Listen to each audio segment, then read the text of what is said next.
ቅዱስ እግዚአብሔር አርምሞ ጽርዓት በሌለበት በልሳነ መላእክት የምትኖር በምስጋና በክብር አንተ ነህ እግዚአብሔር። በስመ አብ ወወልድ ወመንፈስ ቅዱስ አሃዱ አምላክ አሜን። ተቀነዩ ለእግዚአብሔር በፍርሃት ለእግዚአብሔር ተገዙ። ውድ ኦርቶዶክሳውያን እንኳን ለ2018 ዓመተ ምህረት ታላቁ ጾም አብይ ጾም በሰላም በጤና አደረሰን አደረሳችሁ። መልካም የጾም ጊዜ ያደርግልን።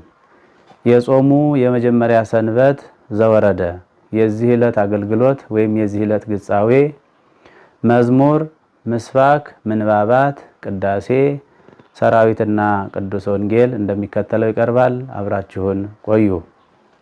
እየተከታተላችሁ የምትገኙት የሰንበት ግጻዌ የካቲት 8 የዘወረደ ምስባክ በቅዱስ እግዚአብሔር ቲዩብ ነው። አብራችሁን ቆዩ። መዝሙር ተቀነዩ ለእግዚአብሔር በፍርሃት። ምስባክ ተቀነዩ ለእግዚአብሔር በፍርሃት። የዕለቱ ምንባባት አንደኛ ዲያቆን ወይም ሰራይ ዲያቆን ዕብራውያን ምዕራፍ 13 ቁጥር 7 እስከ 17። ሁለተኛ ዲያቆን ወይም ንፍቀ ዲያቆን የያዕቆብ መልእክት ምዕራፍ 9 ቁጥር 6 እስከ ፍጻሜ ምዕራፍ። ንፍቀ ካህን የሐዋርያት ሥራ ምዕራፍ 25 ቁጥር 13 እስከ ፍጻሜ ምዕራፍ። ምስባክ ተቀነዩ ለእግዚአብሔር በፍርሃት ወተሐሰዩ ሎቱ በረአድ አጽንዕዋ ለጥበብ ከመ ኢይትምዓ እግዚአብሔር። ተቀነዩ ደረት ርክርክ ወሰጠጠ ለእግዚአብሔር መጽሐፈ ዕዳሆሙ አጥመቀ በፍርሃት ደረት ይዘት አንብር። ወሰጠጠ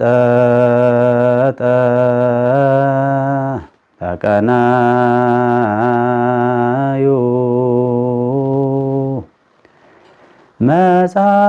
መጽሐፈ ዕዳሆሙ አጥመቀ አንድ ላይ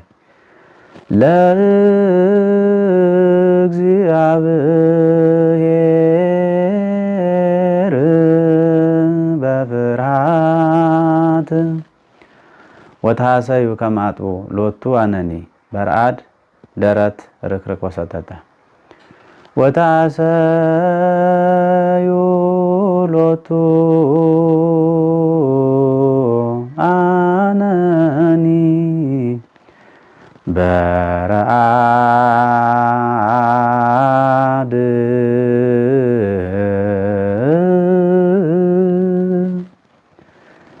አጽንዕዋ ለጥበብ አጽንዕዋ ሂደት ለጥበብ ሂደት ከመ ኢይትምዓ በሰላሳ አጽንዕዋ ለጥበብ ከመ ኢይትምዓ በሰላሳ እግዚአብሔር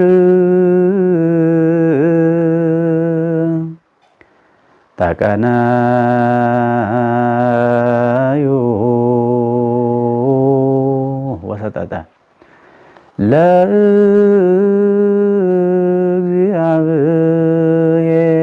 ለእግዚአብሔር በፍርሃት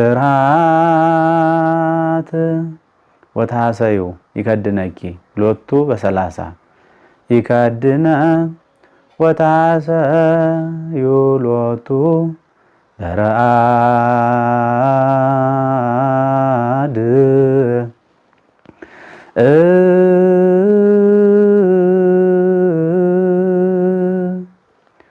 አጽንዕዋ ለጥበብ ገብርኤል አብሰራ ገብርኤል አብሰራ አጽንዕዋ ለጥበብ ከመ ኢይትምዓ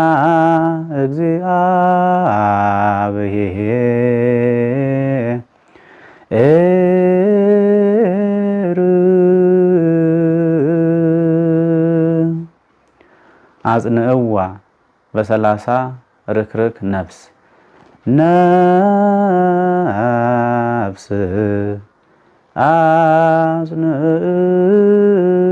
አጽንዕዋ ለጥበብ አንብር ከመ ኢይትመዓ እግዚአብሔር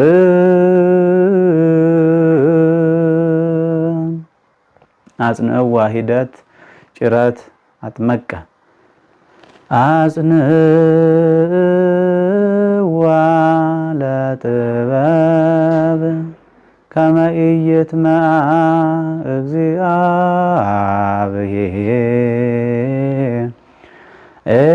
እግዚአብሔር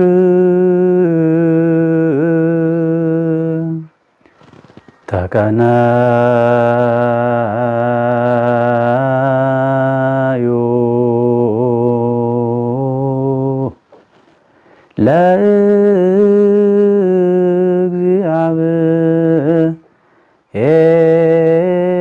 ለእግዚአብሔር በፍርሃት ወታሰዩ ሎቱ በረአድ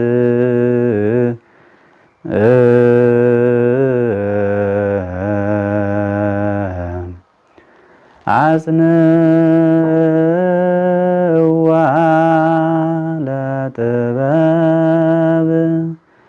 ከመ ኢይትመዓ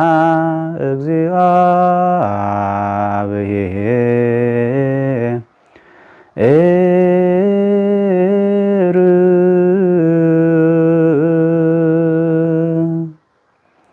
በዕለቱ በቅዳሴ መካከል የሚነበብ ቅዱስ ወንጌል የዮሐንስ ወንጌል ምዕራፍ 3 ቁጥር 10 እስከ 25። የዕለቱ ቅዳሴ ቅዳሴ እግዚእ ወይም የጌታ ቅዳሴ። ቅዳሴ እግዚእ በግዕዝ ዜማ ይበል ካህን ናኩተከ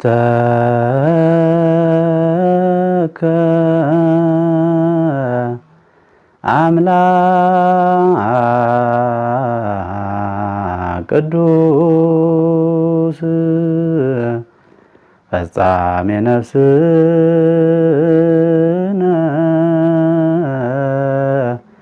ወአቤ ሕይወትነ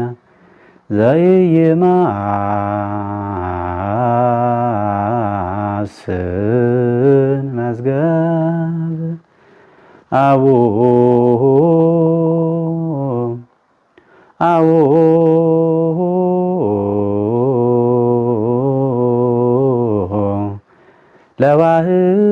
ለዋህድ ወልድከ ወመድኃኒነ ዘይዜኑ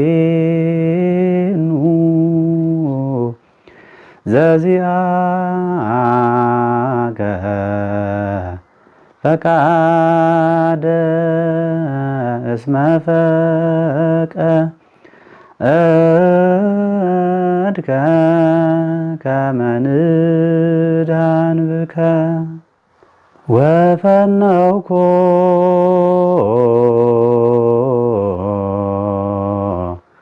ውስተ ማኅፀነ ድንግል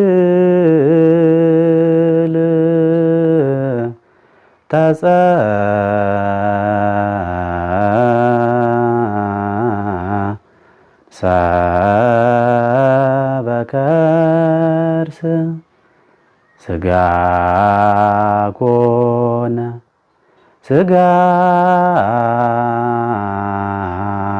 ኮነ ወልደቱ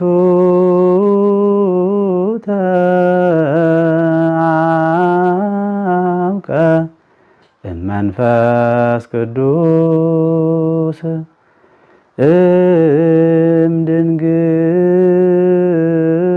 እምድንግል ተወሊዶ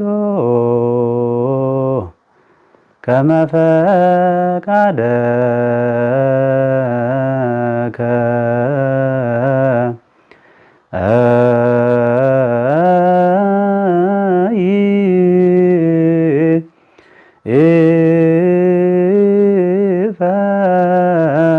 ይፈጽም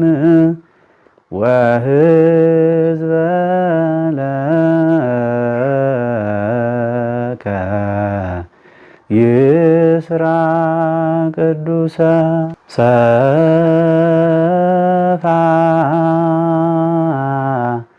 እደዊው ለሕማም ሀመ ከመ ሕሙማነ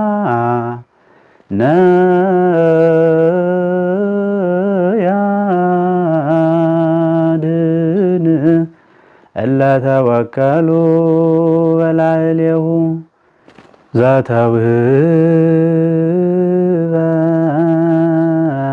በፈቃዱ ለሕማም ሀመ ከመ ሕሙማነ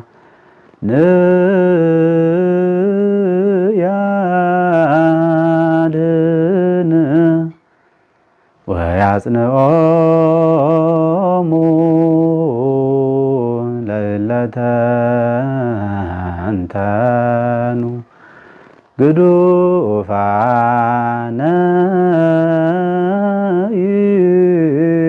ይርከብ ወሙታነ ያዩ ከመ ሞተ ይሳር ወማእሰረ ሰይጣን ይብትክ በፈቃደ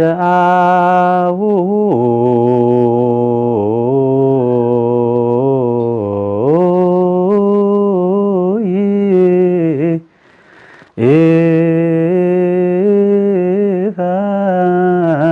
ይፈጽም ወይኪር ሲወለ ወያሮ አናቀጸ ሕይወት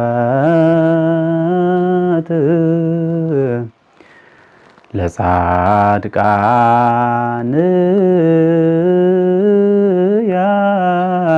ያብርህ ስርዓት ይትክል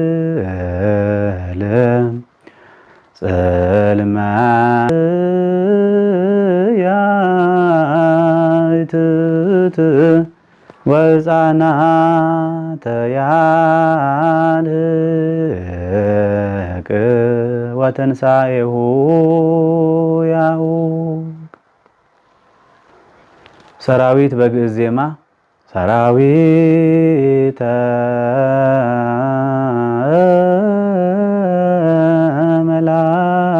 መላእክቲሁ ለመድኃኔ ዓለም ይቀውሙ ቅድሜሁ ለመድኃኔ ዓለም ወይኬ ልልዎ ለመድኃኔ ዓለም ሥጋሁ ወደሙ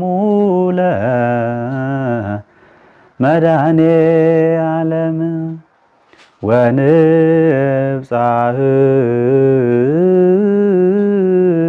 ቅድመ ገጹ ለመድኃኔ ዓለም በአሚነ ዚአሁ ለክርስቶስ ንገኒ።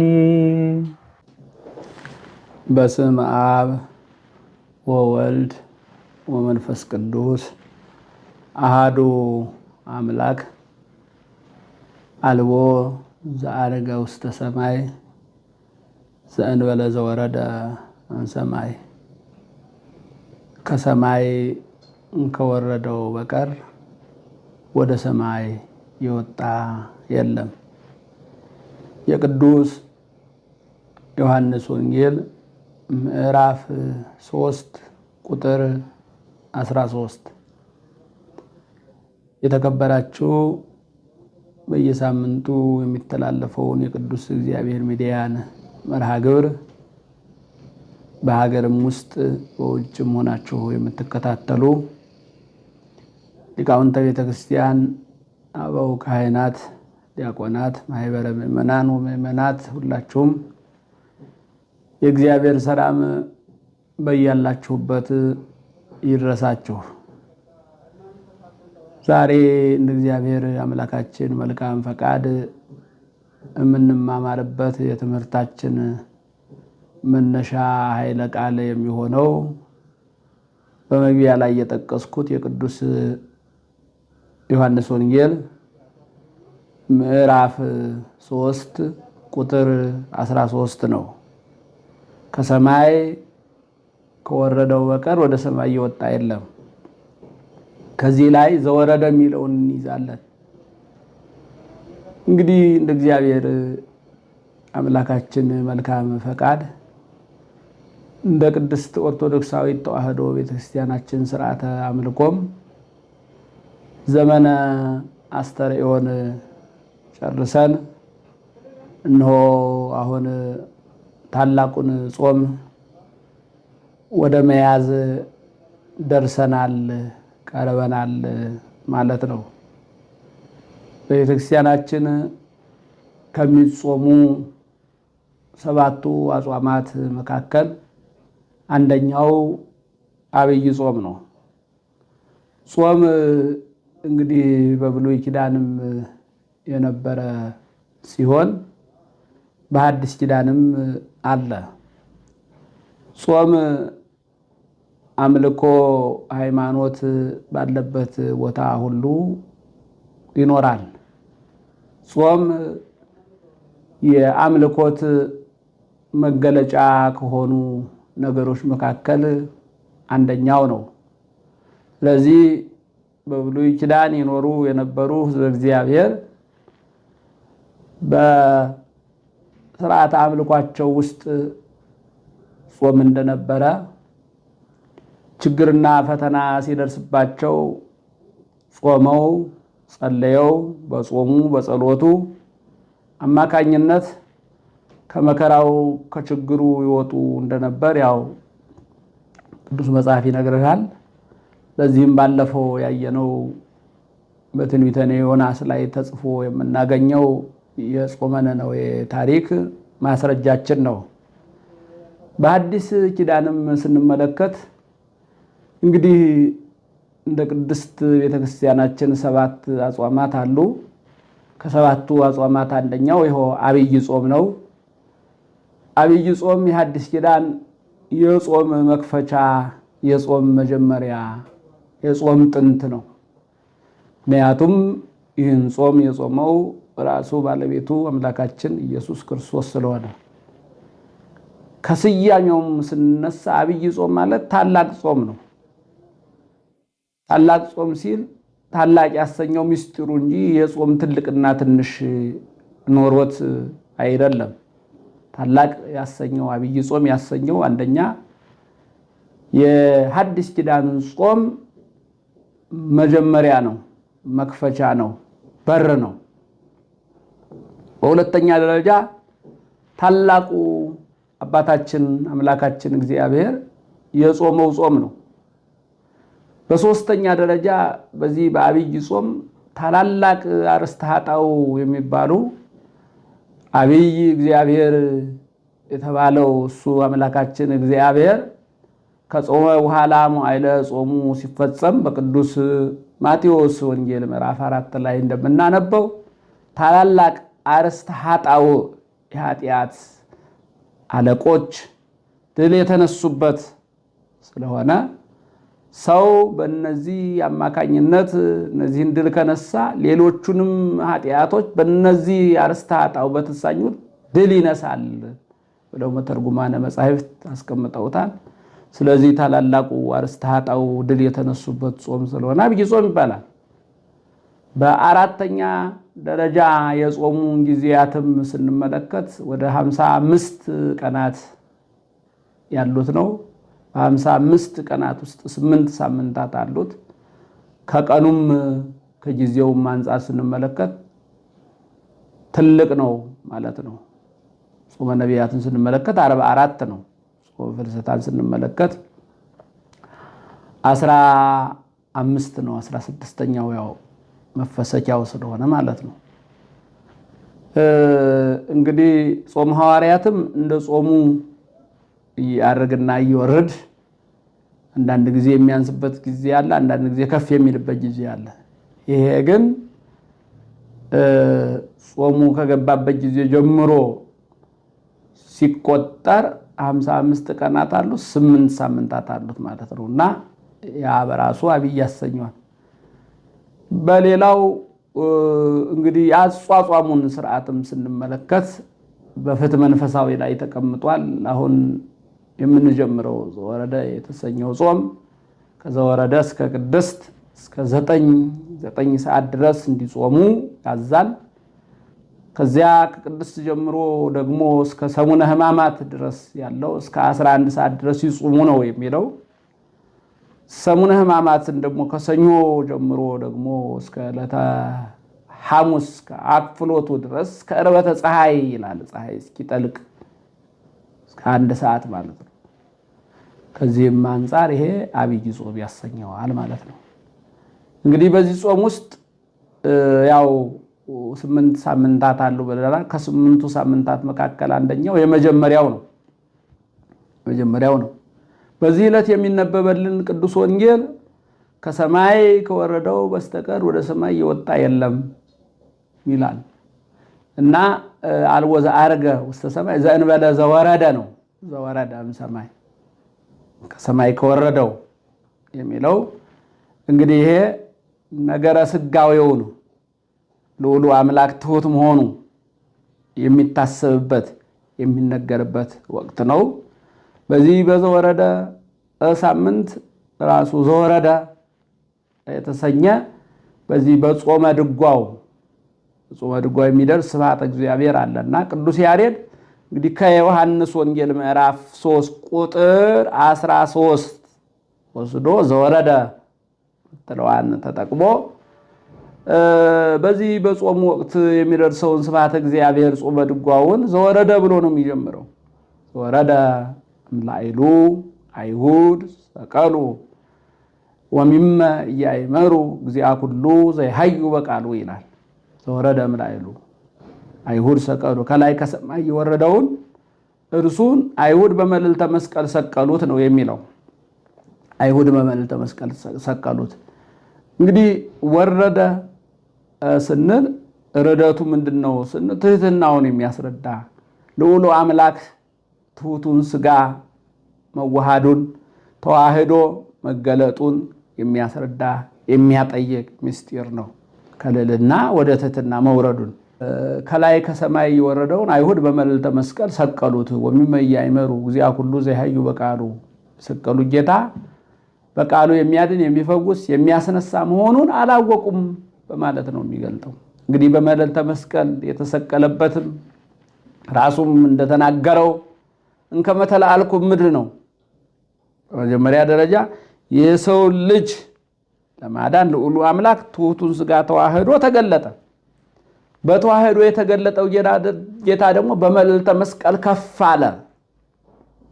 ይሄ የሚያስረዳው እንግዲህ አዳም በበደለው በደል በፈጸመው ስህተት በሰራው ኃጢአት ወርዶ ነበር። ሞት ገጥሞት ነበር፣ ውርደት ገጥሞት ነበር። ስለዚህ ያንን ወደ ሞት ወደ ኃጢአት የወረደው ከጽድቅ ወደ ኃጢአት የወረደውን ከሕይወት ወደ ሞት የወረደውን ከክብር ወደ ውርደት የወረደውን የሰው ልጅ ከፍ ለማድረግ ልዑሉ አምላክ ትሑት ሆነ። ዘወረደ ማለት ይሄ ነው። እንግዲህ እንደው ከላይ ዘወረደ ሲል ከላይ ከሰማይ እንደ በአየር ላይ እንደሚበር አውሮፕላን ወርዶ አየር ማረፊያ ላይ እንደሚያርፈው አይደለም። ወይም በሰማይ የሚበሩ ወፎች ማረፊያ ፈልገው ከላይ ከዛፉ ላይ ወርደው መሬት ላይ እንደሚያርፉት አይደለም። ልዑሉ አምላክ ትሑት ሆነ። ትሕትናውን ነው በትሑት ስጋ መገለጡን ነው የሚያስረዳውና የሚያጠይቀው። በትሑት ሰብእና መገለጡን ነው ይሄ ደግሞ በትሑት ሰብእና ለምን ተገለጠ ስንል ከሶስቱ አካላት አንዱ አካል አካላዊ ቃል እግዚአብሔር ወልድ ለምን ተገለጠ ስንል ትሁት፣ ውርደት፣ ሞት የገጠመውን የሰውን ልጅ ከፍ ለማድረግ ስለዚህ በዘወረደ ሳምንት ልዑሉ አምላክ ትሁቱን ሥጋ ለማክበር ከፍ ለማድረግ ትሕትናን ገንዘብ አድርጎ መውረዱን፣ መወለዱን፣ መሰቀሉን የምናስብበት ይህን እያሰብን የምንዘምርበት ምስጋና የምናቀርብበት ወቅት ነው። እንግዲህ በዚህ ወቅት ያው የቅዱስ ያሬድ ዜማዎች የዜማ አይነቶች ከግዕዙም ከእዝሉም ከአራራዩም ይደርሳል።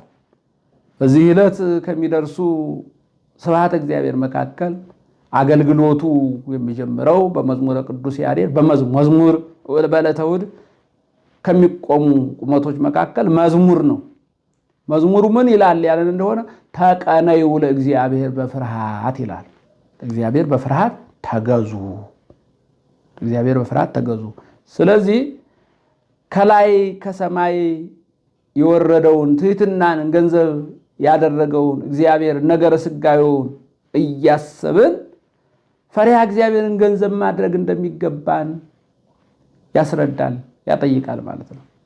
እንግዲህ በአምልኮቶቻችን ውስጥ በማሕሌቱም ይሁን በዜማውም ይሁን በቅዳሴውም ይሁን በስብከቱም ይሁን በዝማሬውም ይሁን የምናመሰግነው ምስጋና፣ የምንቀድሰው ቅዳሴ፣ የምናቀርበው ውዳሴ፣ የምናቀርበው ስብሐተ እግዚአብሔር በእግዚአብሔር ዘንድ ተቀባይነት አግኝቶ ከፍ እንዲያደርገን ከፈለግን አቅርቦታችን መሆን ያለበት በፈሪሃ እግዚአብሔር መሆን እንዳለበት ነው። እንግዲህ በዚህ ሳምንት የሚነገረው ተቀነዩ ለእግዚአብሔር በፍርሃት ወተሐሰዩ ሎቱ በረአድ፣ እግዚአብሔር በፍርሃት ተገዙ።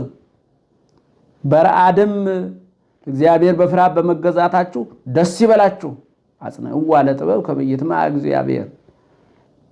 መዝሙረ ዳዊቱም መዝሙረ ዳዊት ምስባኩ ማለት ነው። መዝሙረ ዳዊት መዝሙር 2 ላይ ነው ይህንን ኃይለ ቃል የምናገኘው። መዝሙረ ዳዊት መዝሙር 2 ቁጥር 11 ይህንን እናገኘዋለን።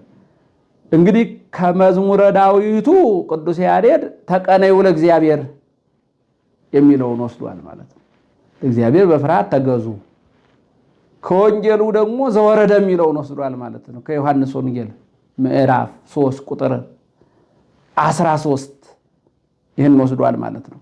ስለዚህ ለእግዚአብሔር በፍርሃት ተገዙ፣ በረአድም እግዚአብሔር በመገዛታችሁ ደስ ይበላችሁ። አጽንዕዋ ለጥበብ ከመ ይትመዐ እግዚአብሔር እንዳይቆጣ ጥበብን አጽንታችሁ ያዟት ነው የሚለው። ጥበብ የሚለው ምንድን ነው ስንል ደግሞ ፈሪሃ እግዚአብሔር ነው።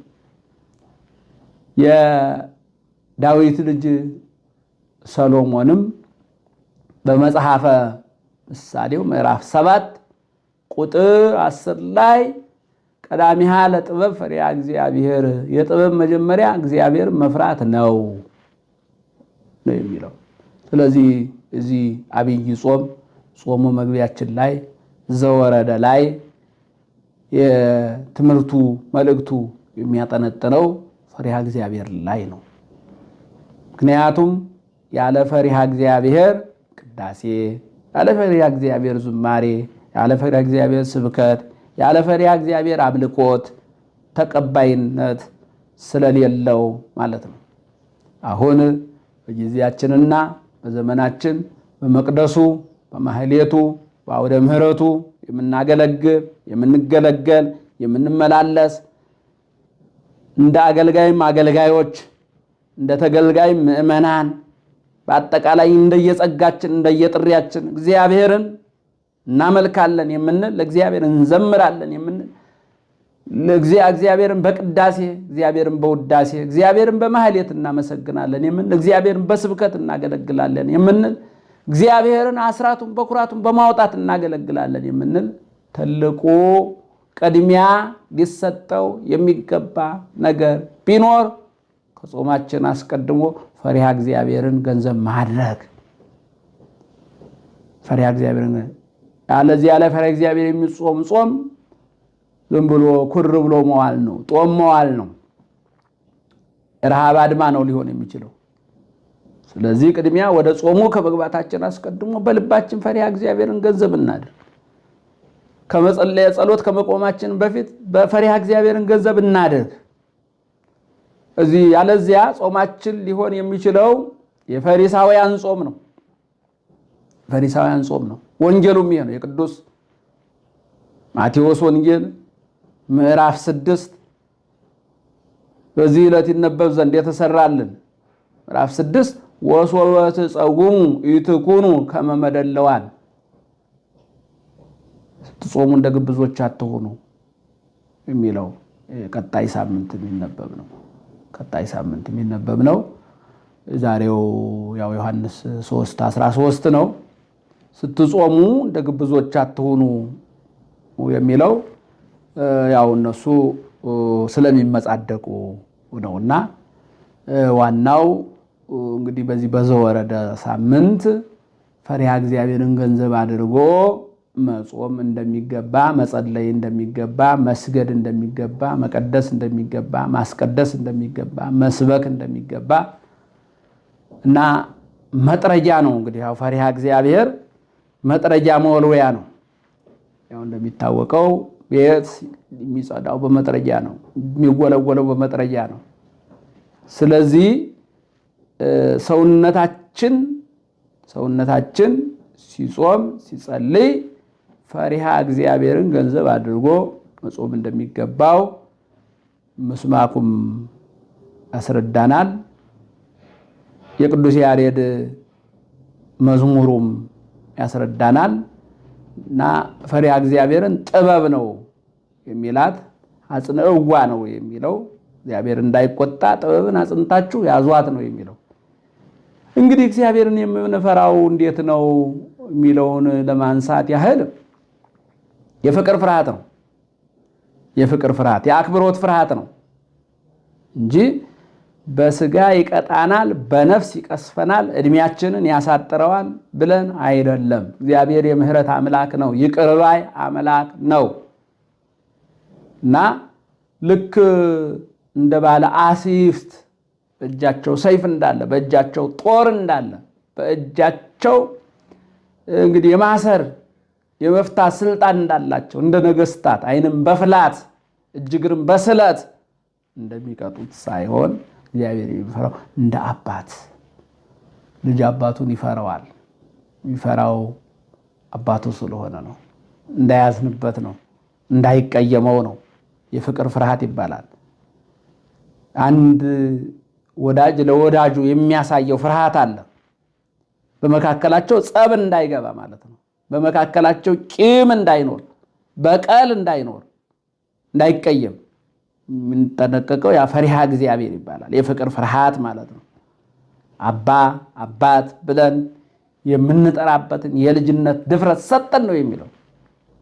አዳማዊ ፍርሃት አዳም ያው በኤዶም ገነት ኃጢአት ስለሰራ በፊቱ መቆምን ስለፈራ ያገኘው ዘንድ ስላልወደደ ያው ከኤዶም ገነት ሸሽቶ በበለስ ዛፍ ስር ተሸሽጓል።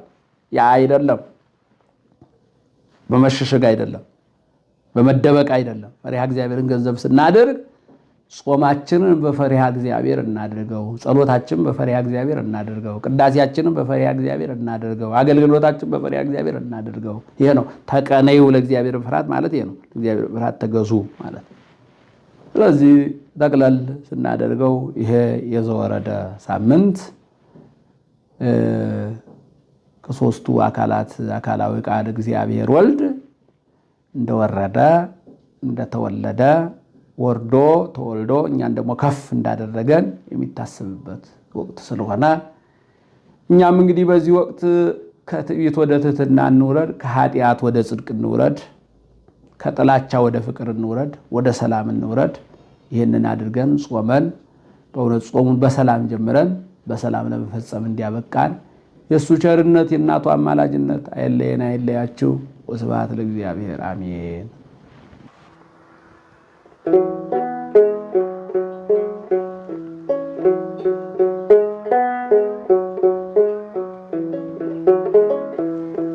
ድንግል ማርያም እናታችን እናቱ የጌታችን ለምኜ ለምኜ ለምኜ እመቤታችን ለምኜ ለምኜ ለምኜ እመቤታችን ድንግል ማርያም እናታችን እናቱ የጌታችን ለምኜ ለምኜ ለምኜ እመቤታችን ለምኜ ለምኜ ለምኜ እመቤታችን ፊት አያስመልስም ልመናሽ ግዳጅ ይፈጽማል ጸሎትሽ በእግዚአብሔር ዘንድ ስምሽ ሰልጥኗል ቃል ኪዳንሽ ትውልዱን ያስምራል ድንግል ማርያም እናታችን እናቱ የጌታችን ለምኜ ለምኜ ለምኜ እመቤታችን ለምኜ ለምኜ ለምኜ እመቤታችን ልቤን አኖራለሁ በኪዳንሽ ከጭንቀቴም አርፋለሁ በልመናሽ አንቺን መርጫለሁ ጽዮን እናቴ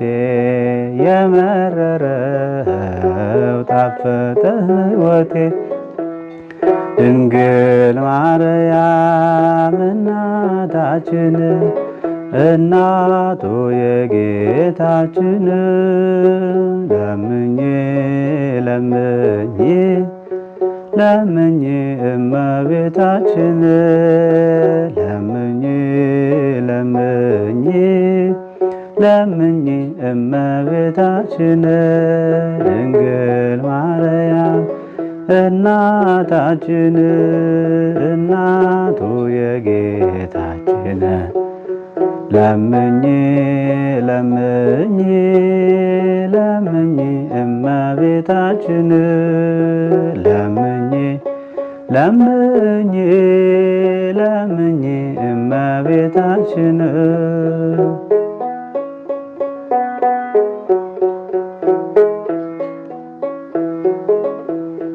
ቅዱስ እግዚአብሔር አርምሞ ጽርዓት በሌለበት በልሳነ